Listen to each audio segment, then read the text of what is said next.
стане автономна, независна, слободна държава. Македония на македонците. Яне се залагаше в турската революция. Уриет, значи свобода, да има промени. Сандански споделува со младотурците неговите размисли и конкретни барања за политички, економски и социални реформи, како и за културно-просветни програми.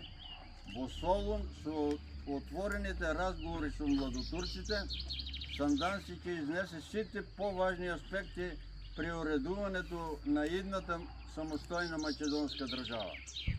Врховизмот, Фердинанд и Софијскиот двор беснеат. Сандански беше пречка за бугарската лажна пропаганда, зашто тој и ВМРО се противеше на присоединувањето на Македонија кон Бугарија. Се редат атентатите врз Сандански. Јане Сандански е единствениот македонски револуционер кој бил цел на 6 атентати. Он не се предава до оној момент, фаталниот, на 22 април